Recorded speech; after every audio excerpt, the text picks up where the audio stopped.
And welcome back, everybody, to another episode of Music City Gold on the Penalty Box Radio Network. I am your host, Kyle. With me, as always, are my co-hosts, Daniel and Matt. Hello. Hey, guys. Deep voice over there, Matt. What you been doing? Oh, Kyle, we've had a heck of a week off. Vacation week, they said, but what it is turned into Matt's projects around the house for the wife week with redoing the flooring in our house, so I'm a little exhausted today. Well, I mean, I thought maybe it's the fact of seeing that your teams are not doing so well in the playoffs. Hey, you speak for yourself. We're doing pretty good. You're in the bottom of the barrel, if I remember correctly. Maybe so, but I've still got the most points to pick up afterwards, even though I went 4-4 in the playoffs.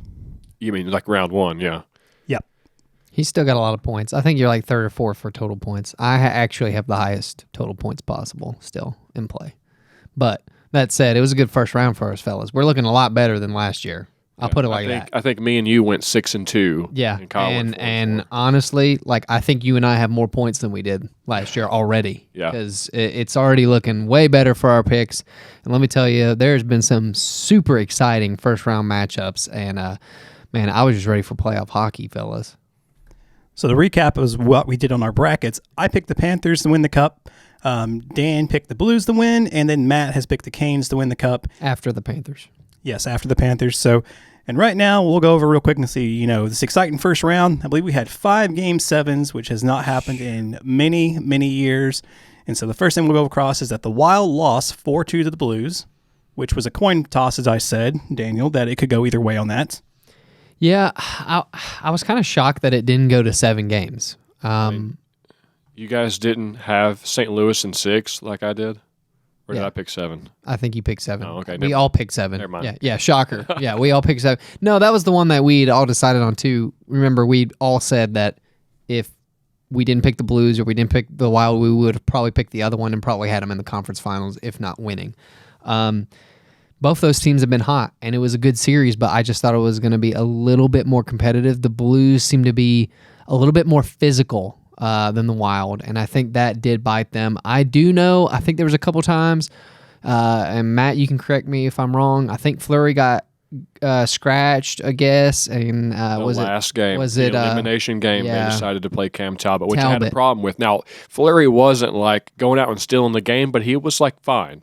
But what the problem here, so everybody had a problem with Talbot being put in because he hasn't played in weeks. He hadn't played any of the playoffs.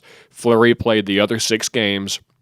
But then they're like, oh, desperation. We're in elimination game, so let's try something different. So I like it generally when people do that. But goalies are such a fickle beast. You can't just throw in a goalie who hasn't played in weeks. So that was 5-1, by the way, that night. Game over. Right from the first one, you could tell it left Talbot unsettled, and it got in his head immediately. You could tell it was game over right from that first goal. So I didn't appreciate that. And on top of that, Fleury's gotten so much disrespect the last couple of years.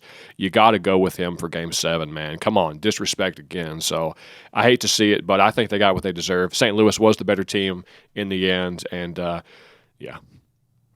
Yeah, that was kind of interesting to me, but like you said, I mean, when he comes out there, he just didn't seem quite all together.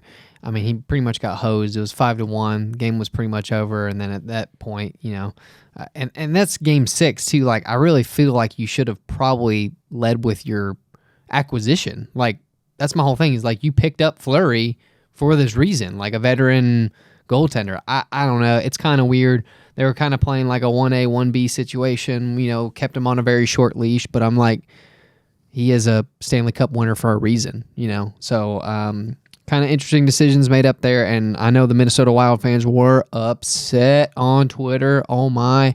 If you thought it was bad, the Preds, they were literally, they're just ready to sell off everybody and just start with a full rebuild. And I know their cap situation is really bad the next couple of years too, because I think they have 2 cap hits buyouts that are like almost $8 million apiece. So it's a bad situation for them. And basically this was their year, and they had all their marbles on this year. And I don't even think Fiala will be back with them because I don't think they're going to be able to sign him.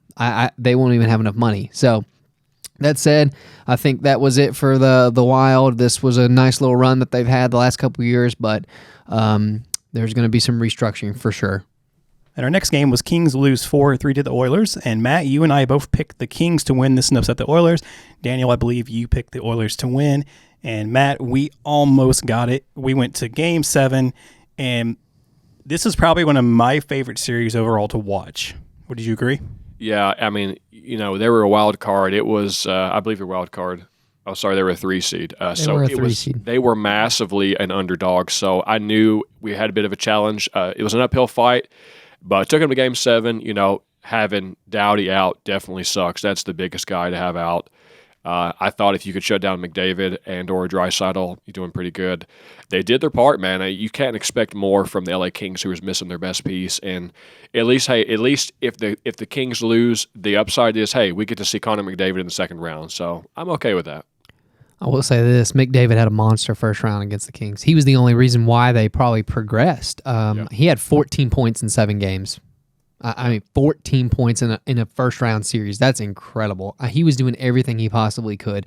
There was one goal, I think, I can't remember which game, but basically it was him versus the Kings, and he was like behind the goal. He had one shot, and then he comes back around, and he does like a backhand. It was crazy. He had like 3 shots on goal in that sequence alone, and he could not be denied. Like, he wants that second round so bad, but a little bit of foreshadowing, they're going to be running into another team that is definitely hot as well. And it was a fun series to watch, though, overall.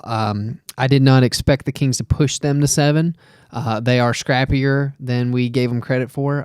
But that said, too many pieces out, Doughty out, just wasn't enough to overcome that, especially when you're talking Draisaitl and McDavid. McDavid just had a monster series. And, give him credit. He got them to the second round. Despite their defensive woes. Yeah, apparently, we talked about the metrics of the Kings and their defense, and I thought that's why they possibly could pull one out by shutting down their lines. But actually, as I'm looking at the stats, it looks like McDavid and Draisaitl are both 1 and 2 in points in the postseason. Yep. So it's not just they had 1 or 2 lucky games; they've been able to be consistent, and nobody's been able to shut them down thus far. Well, the one thing, and I've said this every year, and McDavid even backed me up in his post-game press conference for whatever game it was. They scored 4 goals, and they lost that night, and he said 4 goals should be enough. And I was like, you're probably right, but at the same time, too, look at the team, and that this team has been defensively challenged for several years. But, he straight out called him out on it. It is what it is, but yeah, I don't know. If they struggled that hard against the Kings, I think they're going to struggle a little harder in this second round. So I will say one stat that had me favoring the Kings in Game 7 was because Quick is 4-0 in Game 7s with a .345 save percentage. He is high on the all-time list.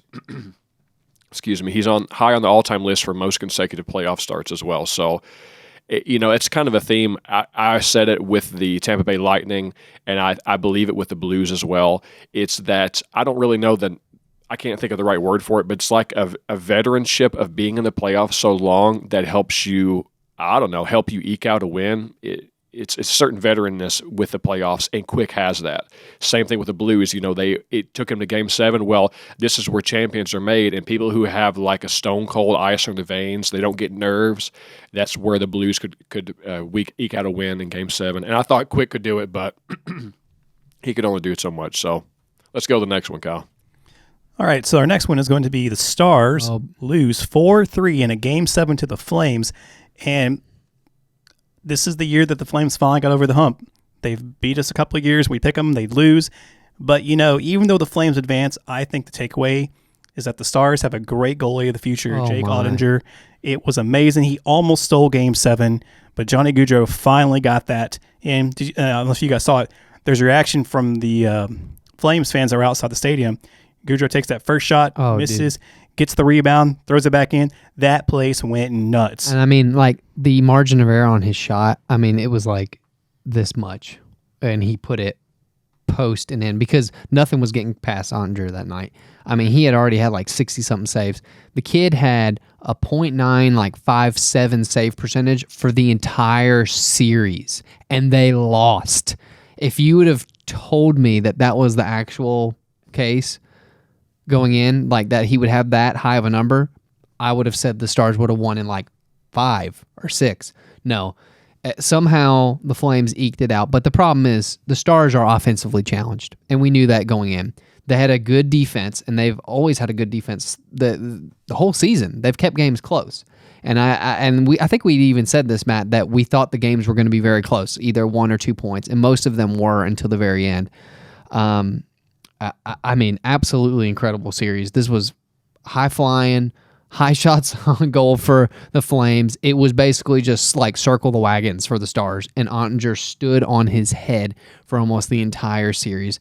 Credit to him. Fantastic. They got a great goalie moving forward. He did fairly well in the regular season too. I think it was like a .912 or something save percentage in the regular season. So he's definitely been solid. He stepped it up for the playoffs.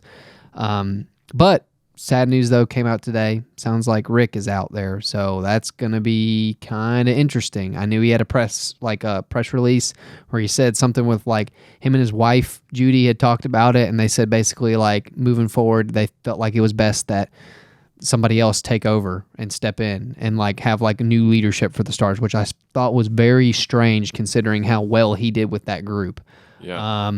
So there's kind of some weird stuff going on in the background. So we'll see what happens with that as we get more news. But that literally is fresh off the press probably a couple hours ago. Yeah, I also saw they have a couple assistant coaches that aren't returning as well. No, the whole staff is like gone. So all the assistants went with him. Yeah, which is crazy. I don't take that to be any disrespect to Rick Bowness himself, because my understanding was he is a massive veteran. He's been there not in Dallas a long time, but he's been around the league a long time. He's very well respected. Did great in Dallas, so maybe just the management wants to go in a different direction. Maybe they were trying to go rebuild mode or something. I don't really know, because they have had success. So they went to the finals a couple years ago. Yeah. Well, the fact that the assistant staff is all stepping down as well with him kind of leans into the fact that like this man is respected. Like the fact that he's out and they're like, no, you're leaving, we're out too. Like it kind of lends me to think that there's something going on with the management in the background, because they're kind of like, like now that Rick's gone, no way I'm staying, kind of deal. But speaking for the series, Ottinger was phenomenal. He had the Conn Smythe trophy for round one. He should have won the Conn Smythe. He was the best, and I've heard a lot of people say that was the best goaltender performance they've ever seen. So the takeaway, which is kind of foreshadowing to the next series when Calgary goes on to the next, it wasn't that Calgary wasn't so good that Dallas could. I think Dallas is the wild card, right? Yeah, Dallas is the wild card. So it's not that Calgary is horrible.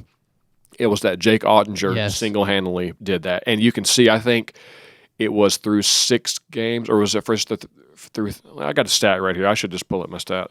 It was something like they had 3 goals in 3 games against Dallas, but in the first 60 seconds, they had 3 goals. No, so I counted it up. They had like 29 goals combined. The Flames and Stars combined had like 29 goals in the entire series. The Oilers and the Flames in the first game had 15 goals. Yeah. It was more than half. More than half of the entire series was scored in one game. Yeah, they scored. I know the first game they scored twice in the first 60 seconds, which just goes to show you Calgary's still hot. This is what happens when you don't have Jake Ottinger in net. Yeah. And it's been fun to watch, because honestly, guys, the East has been where my mind has been. I've just been like, I got a rock hard rocket for the East Coast right now, because that's the games. It's all about the East Coast. The West is relatively boring comparatively, but yeah. Well, you're talking about the East. Before we go into the Preds Avs, which is going to be the last game of the series we're going to talk about, let's go into the East. So Leafs lose 4-3 to the Lightning. Oh, man. What a series, baby. I had the Leafs winning. I believe both of you guys had the Bolts winning. And you know what? I thought they were going to do it. But when they lost Game 6, bro, it just fell. I knew in my heart. I was like, they dropped Game 6. They let it get out of hand. Game 7 is going to come, and they're going to lose. And I should have put money on Matt that they were going to lose. I did. And in fact, one of our little TikTok videos, shorts from the podcast, I put up online, and I said Tampa's going to win Game 7. It's got a lot of traction, and people are really garnered some juicy discussion. And I guess what? At least I was right about it this time. So it's been awesome. Yeah, the kids, Mitch Martin was this close to getting a goal. He couldn't handle it. The kids were too nervous. They lost in their own barn. Out of all the Game 7s, they were the only team that lost in their own barn. So that's what you get. But again, that playoff contention, man, that's Tampa Bay. And in fact, I thought Tampa Bay was going to be a little exhausted and wore out and not wanting to go deep, but they're looking as strong as they did the last 2 years. Even better, maybe, because the COVID Cups are kind of like a fluke. It's kind of hard to really gauge because the atmosphere in the arena is differently. But this year, Tampa Bay is looking good, boys. And it would not surprise me if they beat Florida. Shadow, but yeah. I should have picked them to win the whole thing again this year just to, tick you off in the bracket for a three-peat. But that said, man, they look hot right now. That first round series was everything I wanted it to be, but I thought the Leafs had it wrapped up. But game 6, man, that was the one that killed me because I'm like, the Leafs were up in the third period, and I'm like, this is it. Fellas, you just got to close it out right here. You are so close to getting out of the first round. Wrong. You had, I think it might have been Stamkos or Kucherov scores literally with like a few minutes left. They go into OT, Point scores that one, and it goes to game 7, and I'm like, oh no. Like you could sense all the Leaf fans online, like this weight just hit them, and they knew. And sure enough, that last game, I could not believe it. Like it was just one of those things. They got up, I think it was, they scored first, and then they ended up scoring in the second. And I kid you not, the amount of looks they had in the third period, the Leafs, I mean, they missed several. And it is what it is, but I mean, what a great series. They choked again. I like, once again, I can't pick them to get out of the first round. I think they said they're the first professional sports team in like ever to lose so many first rounds. There was a stat somewhere, and I was trying to remember it, but it was absolutely abysmal. And somewhere Steve Dangle was just weeping and crying, and his blood pressure was all the way through the roof. So once again, it is what it is, but man, the Leafs cannot close. Well, let me tell you, Tampa Bay not only is hot on the score sheet, but Vasilevsky is the best goalie of our era, I think. I think he's more clutch than Marc-Andre Fleury for sure. Yeah. Now, you can talk about longevity or whatever, but Vasilevsky in the playoffs is money. And I've pulled up this stat. In the last 6 series-clinching games, Tampa Bay, in Vasilevsky, in 6 series-clinching games, he's given up 1 goal. Yeah. In 6. Yeah, and isn't it like after a loss, he's like 15-0 or something? Yes, they don't lose after a loss. It is unbelievable what this team does after a loss. Like John Cooper somehow, he goes in there, gives them a pep talk, and they flip a switch because they always come back out and win, like no matter how bad it is. And I don't understand how they can do that. But once again, that goes back to the veteran presence. That team is full of Stanley Cup champions. I mean, they have done this multiple times now, and they know what it takes to get through the Stanley Cup, regardless of their seeding this year. You're seeing it. They're a 3 seed. Yeah. Corey Perry is my hero. He's money, Mr. Clutch, like Justin Williams was. What else do I got to say about Tampa Bay? I'm going to sneak in here. Corey Perry is the best bargain player for the playoffs. I said this the other night. The last 3 years, I kept saying this because people keep signing him to like the minimum contract every year, and somehow he shows up in playoffs. He's playoff Wilson, but just Corey Perry. And he seems to be the new Marian Hossa because you know how Hossa, whatever team won the Cup, Hossa would switch to that team the next year. Well, now Perry went from, let's see, Dallas, then Montreal, and now Tampa. So he's another cup chaser, and now he's with Tampa. He's money. And I tell you what, another thing that stood out about Tampa before we switch is their ability and willingness to lay bodies on the line. I'm without anybody just saying anything about how they play, watching them on the ice, they clog the inner slot so bad it hurts. They lay their bodies on the line. I'm talking like 4 bodies in the slot. Whenever somebody gets the puck up at the point, they put 4 bodies to close the lane. There's no way you can even get through to Vasilevsky. And it takes a certain amount of grit and determination to put your body on the line in the first round. But that's the way they play, dude. It's gonna be tough to beat these teams. Weren't you saying, too, that Tampa Bay also wasn't doing well on the power play either to start? It's Florida. Well, Florida's like 0-25 on the power play. Yeah, I had thought that was the case for the Lightning in the round 1 because they didn't look good. And then finally the other night against the Panthers, it was like the switch turned on, and it was like 3 or 4. They scored like They scored 3 power play goals. Yeah, and I was like, oh, okay, they're back now. And that's the scary part is they weren't operating at a good level with the Leafs either. And now if they get their power play back, Yeah. Hello. And that's another theme. I've always preached that for years about how special teams is what makes or breaks you in the playoffs. And so, like Florida, for instance, they were like in top 2 or 3 in power play in the league. And then now in round 2, they're down 2 games in their own barn because Tampa Bay is on the power play and Florida can't score to save their life. And that's just, if assuming everything else is tied, even strength, the special teams, you get a man advantage. That is the entire game right there, bro. Like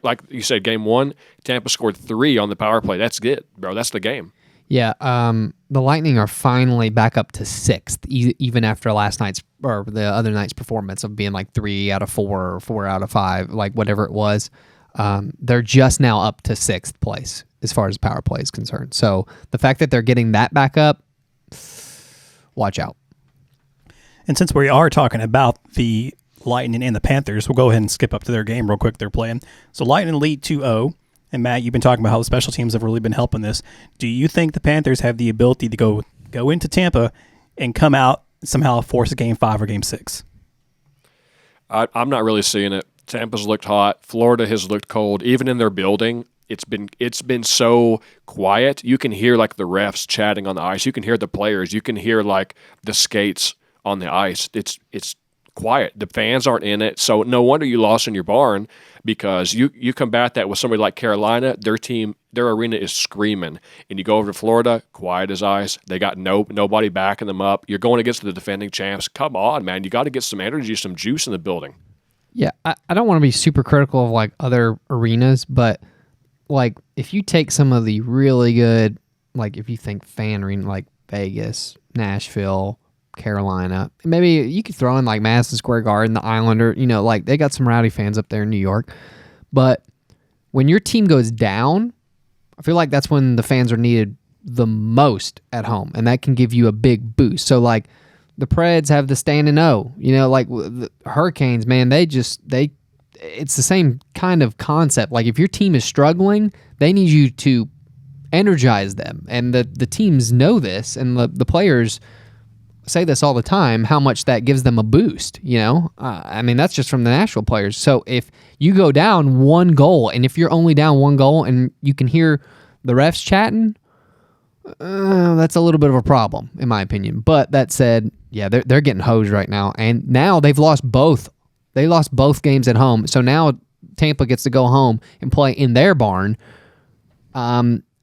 Maybe the Panthers can come back from this, but it is a big hole. I'll put it like that. That you've dug yourself a ditch at this point. So what do you think the difference is between the Panthers and the Lightning's game versus when the Panthers were playing the Capitals? Because the Panthers did beat the Capitals in a 4-2 series. So what's the difference between those 2 games? Honestly, I know this is going to hurt you. Capitals weren't a very good team this year, in my opinion. And they didn't even look very good against the Panthers. And the Panthers still looked bad against the Capitals. And the crazy part is the Capitals still look like they could have pulled out several of the wins, because there were some games I was watching with the Panthers and the Capitals. The defense was so bad. Like, people were just missing assignments. People were missing their player, and like they would just be wide open. And I'm like, how does that happen? You know what I mean? It's just, it didn't seem like both of those teams were either clicking, if that makes sense. But Florida obviously is the better team of the 2, so they went on. It's kind of like the Lightning. They're super hot. They beat a very good team, the Leafs. Well, now you're running into a team that's super hot. You just beat a good team, and then you have a team that's not really clicking, and they beat a worse team. So it's kind of like, I think you're seeing the results of that. I also think I give a bit of a nod to John Cooper. I've got a stat about John Cooper that I'll probably read later because I don't have it pulled up at the moment, but he's on fire. I think he takes some gutsy calls. I've seen him make some roster decisions. You know how you carry a certain number of forwards and a certain number of defensemen to dress every night, and he's changing those numbers up because he's trying to skirt not play his 4th line and or not play his last pair of defensemen. He's taking some risk to get the matchups he wants and play his higher players more often. And he's taken these type of like mindset changes in the way he approaches matchups and rosters that I think gives him the edge. And not a shocker, he's been doing this for a couple years in a row. They've been making it deep. So I think he's really found whatever it is to make it deep. And that's just, I know Laviolette's a good coach, but John Cooper is the man. And so how do you feel about your Bruins losing to the Hurricanes? I know that, correct me if I'm wrong, didn't you originally have the Bruins winning and then you flipped to the Canes in the resubmission after you gave us a hard time for not changing ours? Yeah, that's true. I love my Bruins. I wanted them to go, but in the end, I had to change my mind because, and here's another thing, I have to pick a certain number of upsets. And how did that go to Game 7 too, I think? It did go to Game 7. It was a good series. Yeah, you can see it going either way. And he had to pick some upsets, but in the end, I called it, Kyle. I just see these things as they go. I could tell Carolina was going to win that game. Is that why you redid your bracket? After Gretzky came out with his? Yeah. No. Well, I don't know about it. It was after. Okay. Gretzky went 8-0 in his bracket, apparently. But yeah, I picked Carolina. It hurt to see Boston go down, but I've got the Canes, man. I like my underdog boys. Let's go. And another thing with the Canes is that they're 7-0 when scoring first, and the entire first series was determined by home ice, which is another reason why I said Carolina's barn was rocking. And when that's carried through, it's going to carry through the second round, is because they're money on home ice. And since they're a 1 seed, they're going to have home ice at least this next series. They'll probably lose it the next. If they go, then they'll lose it the next one. But it means a lot. Yeah, no, the Canes have been hot. It's so interesting to me because not a lot of people pick them to win this year, but they definitely have a team that can. The part that scares me is Antti Raanta. He is a backup goalie. He's not a number one. Their number one guy is still hurt. Every time I look at him in net, I cringe a little bit because I just don't see him being the guy to clinch a series. But at the same time, historically, you look at like Detroit's teams when they won with like, all right, goalies. It doesn't take a Bennington having the best year of his life to win a cup. So it can be done. It's one of those unforeseen things. You got to make a pick and go with it. And that was my point going into this series is the Canes have enough offensive firepower to overcome some of their defensive woes right now and their lack of goaltender, experience at this point. That said, no, if that continues forward, I think it will be an issue the further they progress. I think you're going to see, some of that in this second round. And for sure, if they get past the second round, that team that comes out is probably going to be the Lightning. So best prepare that goalie for some shots from Stamkos, Kucherov, and all the other accompanying veterans because I don't know. We'll see. Like I said, I'm still on the fence, but they are still built to win. And if they can get their goaltender back at some point, then that would be a huge boost. So what do we think about the Rangers beating the Penguins? I believe Daniel and I had the Rangers win in. Or did you have the Penguins winning? I was the only person in our pool that actually picked the Penguins, and it almost happened, but the Penguins just choked the last 2 games. It was bad. But Sydney was also out Game 6, I believe. That was a huge problem. I think they had some, they were kind of nursing some injuries. They just could not close it out for whatever reason. But they definitely could have won that series easily. They just couldn't put it home. Igor did not look super solid either in that series, which is kind of a big question mark moving forward for the Rangers. So it was really a story of blowing the lead. The Penguins had a 3-1 series lead. They lost 3 in a row. So that makes the Rangers the first team in history to win by 3 consecutive, not only 3 consecutive comeback wins. Yeah. They were leading. They had the lead in each game. That's what I'm saying. Game. That's ridiculous. Yeah. Well, they were swapping in and out goaltenders as well. Sydney getting hurt didn't help. And then, like I said, and they could have easily won because Igor did not look good. He really did not look good in the series. As good of a year as he had in the regular season, and he's going to win the Vezina this year, he did not look good in the playoffs where it counts. And somehow they still got to the second round. So that said, good luck, Igor, against the Hurricanes because they lost Game 1. It was a closer Game 1, but that said, it's going to be interesting moving forward for the Rangers. If he can't put it together like he was during the regular season, he was making up for a lot of their defensive woes on the back end. The Rangers still can score, but the defense is not very there, and he made up for it a lot this season. And if he's not clicking, it's going to be a long series for the Rangers.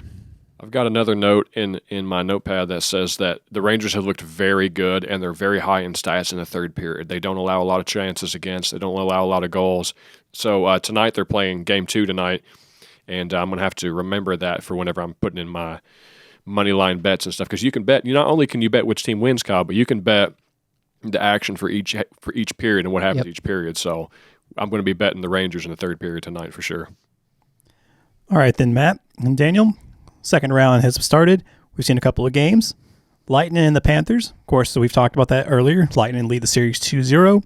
Hurricanes and the Rangers. Hurricanes lead the series 1-0. They play tonight, as Matt has told us on his moneyline bets. Western side, Flames and Oilers, which has been ridiculous battle of Alberta because 15 goals. Baby. I checked this game before I went to bed, and it was like 3-1. I wake up in the morning, 9-6. Oh my goodness! It was like each team scored 3 goals at a time. It was like 3 each period, and I'm like, because I checked it in the second, and it was like 6-3, and then next thing I know, it's like 8-6 or whatever, and I'm like, goodness! Like I said earlier, they scored 15 goals. That was more than half of the entire goals scored in the Flames in Dallas series. So if you're out there, just a pro tip right now, pick the over. Yeah, I had the over that night. Just pick the over because there's no defense. This is all high-flying, high-shot volume action. It's got McDavid. It's got Gaudreau in it. I mean, it literally looks like a track meet, does it not? I mean, it's just nonstop skating. I don't think there's a whistle until the puck goes in the net. Yeah, and not to mention that, but the history of the Battle of Alberta going back for they haven't met in 30 years in the playoffs or something. Good. So this is the juice right here, the high flying matchup that we've been looking for in the West. Just hadn't seen it yet. I'm all in on the Battle of Alberta. I also like the Battle of Florida. I think that's pretty cool too. But Battle of Alberta, let's go. So whoever wins the Battle of Alberta, do you think that team is going to come out strong enough to actually beat the winner of the Blues and the Avalanche? Because the series is tied 1-1 right now, and I have got a feeling, just myself thinking about this, that this Flames-Oilers game is going to be so massive each game that whoever wins is probably going to be dog-tired and may not be able to play the winner of the Avalanche-Blues very well. Well, this is an interesting point. The Blues stole a game from the Avalanche. Yeah, they did. In Colorado, where they have been lights out. I mean, remember that last week I said something, their regular season record, it was something absolutely stupid good. I don't have it with me on hand. But the fact that they did it and they were able to, and Game 1 was close. Game 1 was very close too, and they almost stole that one too. So that said, not a lot of people are talking about this, but I think this Blues-Avalanche series is going to be a lot tighter than we thought it was going to be. I mean, obviously I picked the Blues, and that was a long shot, but I thought the Blues were going to lose this series just by how well the Avalanche were playing.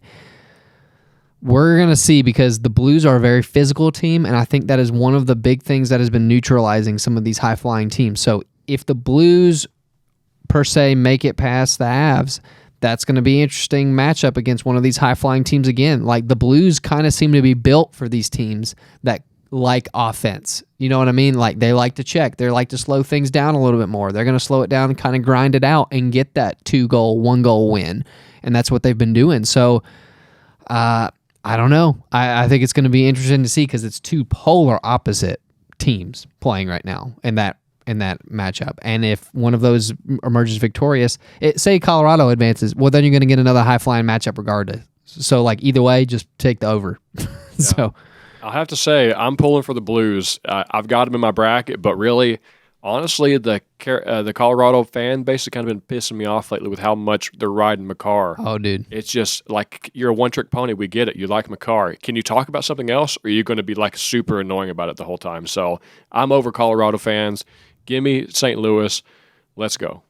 And I guess that means we finally have to talk about the elephant in the room, and that is that the Preds got swept by the Avalanche for the first time in franchise history. Shocker. And I think the team's going to need to do a lot of soul searching. So besides getting swept 4-0 in the playoffs, the Preds finished the regular season 16th overall in the league, which means since they're the first team out, they're drafting 17th in the first round, dead middle, probably won't get anything good. We finished our conference 8th, we finished the division 5th, and we finished our record with 45, 30-7, good enough for a .591, which again just makes me think we are just a Midland team.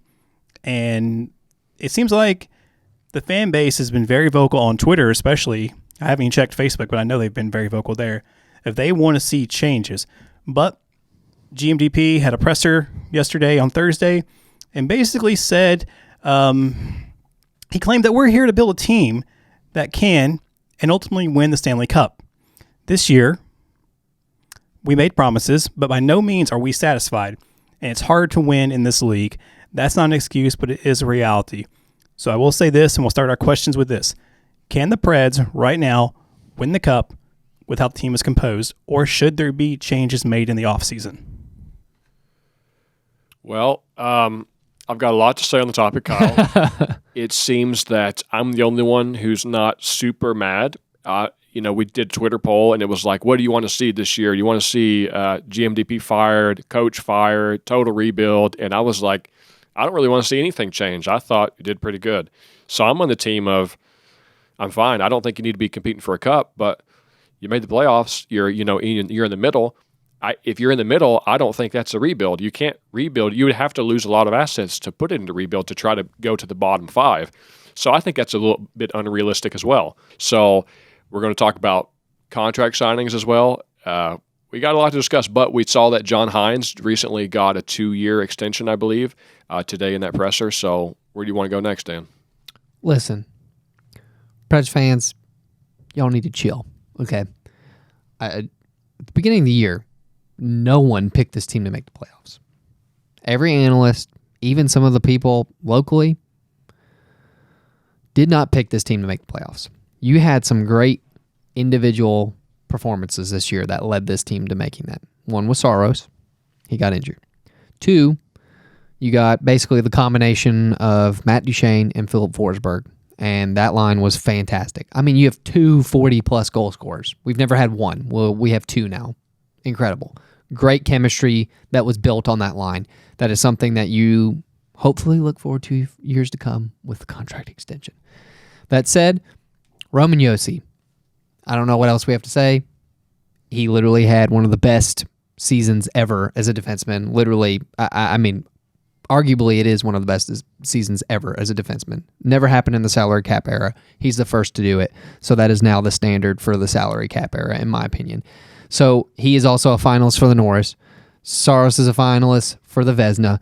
Oh, Josi's also a finalist for the Ted Lindsay Award for most outstanding, voted on by the players, by the way. So that goes to show you who the players are favoring over Makar, because I don't even think Makar was on the list. He wasn't.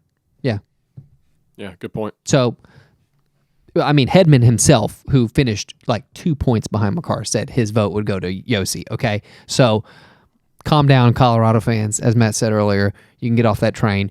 Josi's going to win the Norris. But that said, I think you need to temper expectations right now. This team outperformed what should have happened this year because it was supposed to be a rebuild year, because you were already introducing the youth movement. The roster went from super old to super young. I mean, we have like 19-year-olds starting. Okay? You made the playoffs. That is a success. That does not mean that there are holes in the lineup. Tolvanen did not play very well. Cunnin and Cousins absolutely tailed off. And they're a little bit, they're kind of in like the 25 to 28-year-old range. So that's not really good as far as performance. You got some other people in the pipeline coming up, too. They just signed that. They just signed Askarov. The plan is for him to spend the entire summer with their goaltending coach in Nashville. So that is a great thing for him. He's come over from Russia. That was the best thing from him. He now can get all the attention he needs. He can get the hands-on personal training. More than likely, it seems like Ingram might get the nod for backup because they already said Richie's out. Shocker. So if Ingram gets that step up, then you can make the point that Askarov will probably start in Milwaukee all of next year getting reps, and probably the next season after that could be the backup for Saros because he is the heir apparent, hopefully, in the future. That said, you have people in the pipeline. Luke Evangeliste killed it in the OHL. He had like a goal per game. Matt's favorite player that he didn't know about until obviously. Just throw that out for the hipster vibes. Oh, I've got my eye on the guy over there in the OHL. Yeah. That said, but I mean, he did lead the OHL completely. He was 4th in points and like 10 plus in goals. I mean, he destroyed in goals. So that said, you have some prospects coming up that are, younger that could infuse some of these holes in the lineup. I think the biggest question right now is that Forsberg contract. And I know they seem to be getting close, but I think it's the numbers thing and it's down to how long. And, they just got to figure out the business side of stuff. That said, the Preds, the Preds priority number 1 needs to be signing Forsberg. And then after that, you have the cap space to go after some other people, some other unrestricted free agents out there to fill in some of these holes. And there are going to be some turnover with the roster this year. While somebody else takes it over, I'm going to pull up Cap Friendly to kind of see who we have kind of like on the fringe about ready to go out. But Kyle, you had some thoughts. Yeah, so I want to get real quick to Matt's talk about the coaching. So big news came out of the league. Islanders fired Barry Trotz, which was a massive because he took that team, led them to basically 2 conference finals. First time they get out underneath his leadership, and Lou Lamoriello said, "You're done," which I thought was stupid to just fire him like that. And Lou basically said, "I'm the one who makes the decisions. The players weren't consulted. Nobody was consulted. I simply just said, I'm done." There's already been a very vocal crowd from the Preds fan base in various places that they would like Trotz to come back. But I don't think that's going to happen because you've got a lot of other coaches' vacancies open that he can go to. And some people even inquired about him going into Preds management, which I don't think he would either because he just seems like somebody who would not relish the idea of being in a management. But Hynes and his staff got renewed for 2 years. There was an option for 1 season to be done, so they did that, and they've added a year.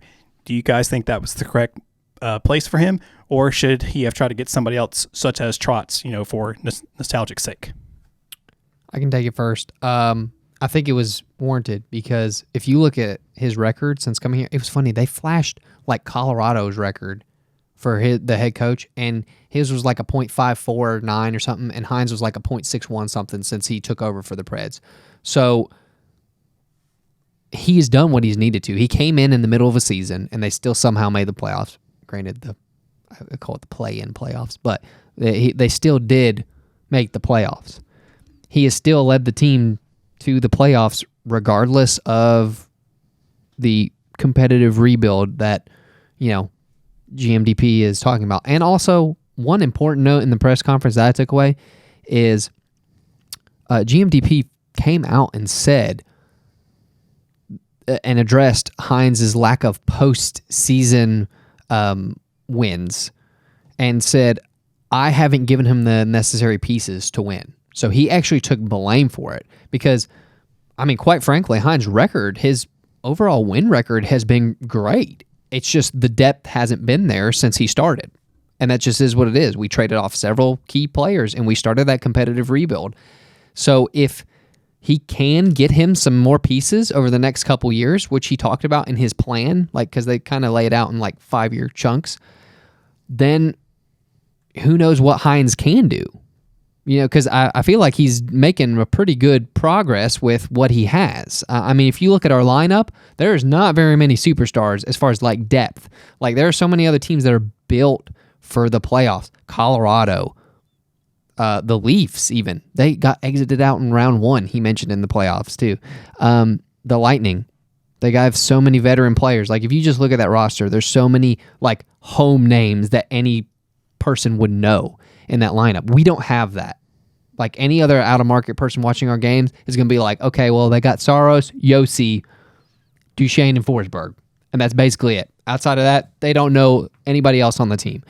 And I think that's something that, like I said, as they build the depth and grow these younger players, that's what they're hoping to do is plug in those spots. But it sounded like GMDP kind of took more of the responsibility on himself rather than Hynes in the press conference. That's what I took away from it. I agree with that. He absolutely should have done that because the coach can only do with what he's done. So, and same thing with, I don't really hold playoff experience against him because you look at, the seeding you get. So, the Preds weren't even supposed to make the playoffs. So if you're going to gauge this based on getting swept by the best team in the West without your goaltender, who was one of the best goalies of the league, that's not a good metric to gauge your success rate in the playoffs. The same thing with, I don't really think the Maple Leafs fans should beat themselves up. So they win against the guy who won the Stanley Cup 2 years in a row. I mean, sometimes the matchups are what they are, and that tells more of a story than the roster you have. So I don't really hold that against John Hynes.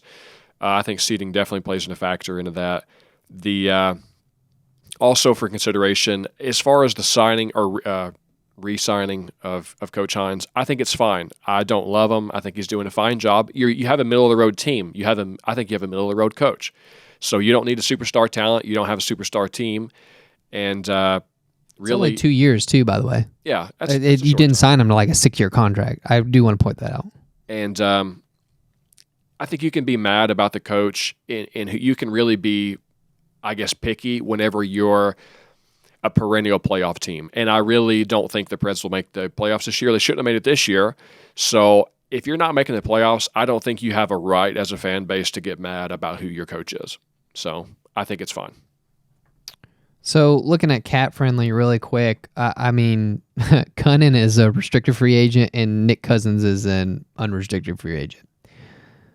Don't know if either of them will be back. Technically still on the cap hit is Matt Luff. He's a restricted free agent, but he was still on his rookie contract. Yakov Trenin, I have a feeling we will re-sign him, but he is a restricted free agent, meaning he will get paid more because he was at $725. So that's going to probably balance out some of the other ones. But you already have Tolvanen signed for several years at $1.4 million. Tomasino is still on his entry-level contract at $800,000 because he's 20. And that's just crazy to think. Jeannot is the same way. Michael McCarron's the same way. So you have all these players that are just getting, basically like peanuts, and they're getting developed, which is fantastic. Colton Sissons is signed through 2025, 26 for $2.8 million. I mean, what a huge bargain that is. Mikael Granlund's at $5 million, and look at how many points he had this year. Basically divvying it up between Duchene and Forsberg. So that said, that's looking like a fantastic deal right there compared to Ryan Johansson's contract at $8 million a year. So you have some of the pieces. Now, Forsberg will cost a chunk and will take some of that space moving forward. But if you can get him signed, you still have, right now, you have $10 million in cap space. So it's going to be very interesting to see what happens after you sign Forsberg and how much you have left after your restricted free agents and the people that are going, all the extra baggage. Because first of all, Ben Harpur, he's gone. I'm sorry, unrestricted free agent. Just kick him out to the sun. It's okay. He's going to become our Alexei Emlin of traffic cones. He's gone for sure. Like if they bring him back, I'm going to be absolutely shocked. So it's going to be interesting to see the lineup, come day one of next season. Well, real quick, I want to ask about the statement GMDP made about Forsberg, because we are hoping he does come back, and both sides have basically indicated there is a mutual interest in staying. However, GMDP said one thing that's very interesting. I'm really curious as to you guys' thoughts on this. He says, without getting into much detail, I would hope that you would think and believe that we have a plan B, C, and D if this does not work. But for today and for the next month or so, as long as it takes, we're concentrating on getting Philip signed. And my curious question is, what is your plan B, C, and D? Because it seems like the entirety of your plan has been to get Forsberg signed. But what do you do if Forsberg does not sign? What would you guys say is a plan B, C, D, all the way to Z? I mean, it really seems like it's just a formality at this point when it gets done. It's just kind of like hashing out the details on price, it seems like. I think he is going to give him a no movement clause that he wants, which it's whatever. We only have a few. Sometimes you got to come off of it to keep some of the players. Right now, we don't have very many. So we lost one with Pekka. We had a no movement on him. We have one on, I think, Josi, a partial, I think, on Ekholm. And I think that's it. So, I mean, as far as other teams are concerned, like that just is what it is. So, that said, if you don't sign Forsberg, I don't know, like, are you talking to them and being like, hey, can you at least let us try to trade you? Like, I don't know how that's going to work. Like, because it would have to be a trade and sign deal because the other team would also have to agree to paying him what he's wanting. You know what I mean? Like, ahead of time, too. So, honestly, if that doesn't happen and he hits the free agent market and you're getting nothing in return, basically you've staked your job on this. That's my opinion, is you literally have staked your job. Well, I haven't said it. I've been thinking it, though, boys. Is it going to hurt your feelings? I am a little worried about you guys on the cap space. I think Forsberg is going to command such a penny, and you guys are already hampered with Duchene and who's the other one? We got 10 mil clear. Johansson. I think Josi's on a big deal. I just makes me a little nervous. You're in a desperate place with trying to get him signed now, Forsberg. I think it's going to cost you. And I just think it might be some trouble on the books coming up. And that's a decision that you're worried about, like what direction the team is headed. Well, in no man's land, if you're hurting on the books in a couple of years, that's how you're going to stay in no man's land for longer than what you expected, depending on whatever your plan is. That's not what you want. And I haven't looked at the roster, the cap space, like you said, but that's just what I feel. What do you think Forsberg gets as a number? Because the thing is, they offloaded Arvidsson and Ellis, and they have tons of cap space now. That's the reason why. And even Poyle mentioned that in the press conference. That was the attempt to sign Forsberg long term eventually. And ironically enough, he trades Ellis, and Ellis gets injured again, and it looks like basically he's going way downhill now in his career. So that was a great trade again by GMDP to offload some of the books. But we have $10.2 million in cap space, regardless of whatever else happens, like all the people that leave. So, but here's the deal. So I think Forsberg, say he's worth $9 million, he'll probably want a little bit 10. more than that. Yeah, I think he's getting 10. I don't love that personally. You know me. I don't want to see 6+ years at $10 million. But so say you pay him $10 million, which is roughly the equivalent of what you have in cap space. So then that means you have no cap room. No, that's not, because we're paying him 6 already. So it's only a difference of 4. Ah, okay. You see what I mean? That's what I was trying to get at. Okay, that makes sense. You're going from, like, say he even Gardner's 11. That's only $5 million. That means you have $5 million of cap space still free, regardless of any of the other transactions that happen. And Luke Cunnin and Cousins are probably gone, and that's like, what are we paying? Oh my God, Luke Cunnin is getting $2.3 million right now, and he scored 33 points this year. Okay, so he's probably gone. Okay, that is not a good number for that production. You know what I mean? Like, there are some people that are going to be gone. That's what I was trying to get at, is it's not like he's taking up all of your cap space. We already cleared that cap space ahead of time, but a good chunk of that extra will go away. So basically you could say $4 to $5 million for Phil, and then you have basically another 4 to 5-ish for other acquisitions. Okay. Now that we're looking at it, that makes more sense, and it actually looks pretty good. It looks like Nashville has like the 5th or 6th most cap space out of all the teams, which surprises me because I was about to compare it to Detroit. My hypothesis was that Detroit is at the cap floor and they've got all this money in hand because they're garbage. Well, only Nashville has $1 million less in cap space than Detroit. Yeah, that's the crazy part is, and it kind of surprised me as well, but because he got rid of Ellis and Arvidsson, those contracts got dumped. And like I said, you might not like the return for RV or Ellis, but it did free up our cap space to do what was necessary for the future and have a little bit to boot. So, like, honestly, if you get rid of Nick Cousins and Cunnin. I think Cunnin's gone. I think Cunning's gone too. At 2.3, that's not cutting it. And that was one of the things that David Poyle said in press conference today. He did. He specifically called out Cunnin, said he's been underperforming or whatever. Well, here's the deal. Well, if you cut both of them, that's basically like $3.5 million or something. Well, if Forsberg only commands $4 extra million, you still have like $9 million cap space. You sign a couple extra people, you can sign Yakov Trenin. You can bring up one of the other rookies. Say Luke is looking really good. Well, that's another 19-year-old on your lineup on a rookie contract, and then you have $8 to $9 million to go out and get an unrestricted free agent. All you see what I mean? You're talking me into it. That's what I was talking about. Is like pretty good. That's what I was saying earlier. Is you have enough cap space to go fill in a couple of holes on a 1 or 2 year deal if you want to get an unrestricted free agent. So I haven't pulled up the list of UFAs either. Do we know who all was going to the market? Because I know there was a absolute like crazy list of people coming up. Do we have that one? Here we go. Oh, Malkin. Yeah, Pittsburgh is going to get blown up in the offseason. Malkin. These are some of the big ones with their previous hit. Malkin, Subban, which no one's going to pick him up for 9. Oh, man, Kessel, Letang, Bergeron, but he's probably going to want to get paid. It's going to be very interesting. So, I mean, you do have some bigger names out there, but I would definitely be looking in that $4 to 5 million range for some of the depth players that they're talking about. Because I think Poyle, even in the press conference, mentioned something about getting another piece for Ryan Johansson on the second line because they were so top heavy this year. Because basically it was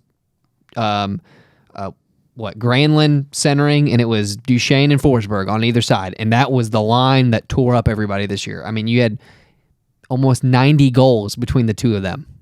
So that said, they really want to start improving that depth, and I could see them going out and looking for a second line winger to kind of complement Johansson, because Johansson, we give him a lot of crap. He did have a lot better year this last year. It was definitely an improvement. So moving forward, I feel like that's going to be interesting. But there's some whales on this list coming up. Well, I was going to try to make a whale pun, but I will just go ahead and pass that. So Matt, we're getting ready to close the episode down. Do you have any stats for us in this playoffs that we should be talking about or be aware of? Yeah, I've got a couple records I will make you aware of as we round out here. I saved this one. I wanted to say it earlier, my boy Jake Ottinger, we were talking about him. The stat is that first series against Calgary, he faced 270 shots against, which is the 5th most shots against in a playoff series of all time. And he was a man. And John Cooper is the 4th, now has the 4th best playoff record as a coach all time. And I'm going to finish off with my boy, Scory Perry. He's been amazing. He's my boy this year. And he has now scored a playoff point against 17 different teams, which ties him for 9th most different teams all time. Just another side note, I was going through these unrestricted free agents. Klingberg is also another one that could be commanding and also very interesting to look at. And Johnny Gaudreau is also an unrestricted free agent at the end of this year. That's going to be huge because looking at their cap situation right now, Flames got to sign several people in a hurry, and they only have $500,000 cap space. And they have to somehow sign Johnny, Matthew Tkachuk. It also looks like Majapani, who had how many goals this last year? 35, 40? Yeah, I'm really quite surprised they're doing as well as they are compared to how many pieces they lost. And they lost Giordano last year too, their captain. So yeah, but they added so many. Calle Yarncrook is on this team for $1 million. Yeah. You think he's going to get $1 million next year? Probably not. This is going to be very interesting for them. Who knows if they sign him? But I know Johnny Hockey is going to command a pretty penny. That's going to be north of 10 mil. I would wager probably 11 mil. Maybe going forward. So we'll see. Going to be some interesting off season, that's for sure. It's going to be fun speculation for us over the next couple of episodes. I do have one thing I do want to mention before we close it down, is that either of you see Brady Tkachuk wearing the Matthew Tkachuk Friendship Tour shirt in the stands for the Flames? I think the shirt's awesome, and I cannot find it, because if I could, I would buy it and I'd wear it. It's just an amazing shirt. Something I think you would wear too, Matt. Yeah, that was pretty awesome. A little bit of brother rivalry / love. It's pretty precious. That's awesome. Daniel, would you wear it? Oh, yeah, for sure. For sure. I'm still trying to find the Sharks did a Los Tiburones warm-up sweater. Warm-up sweaters. In the arena, they gave away T-shirts, but they didn't actually produce it as a jersey except for the players. So I've been trying to find if they've done it yet. They still haven't. I thought about getting a T-shirt, but, they only have XL they give away in the arena. So, but I'm looking for that one to come in print, Kyle, because that's going to be on my list. Well, I now know what to get you for Christmas if I can find it. But guys, that is a show for today. Thank you so much for joining us. If you want to follow us, you can find us in several different places. First and foremost is going to be iTunes. You can find us at Music City Gold or on the Penalty Box Radio iTunes feed. You can find us on Twitter at Music City Gold. And finally, if you enjoy YouTube and you enjoy our videos, you can subscribe to us on YouTube at Music City Gold. Until next time, we will see you on the ice.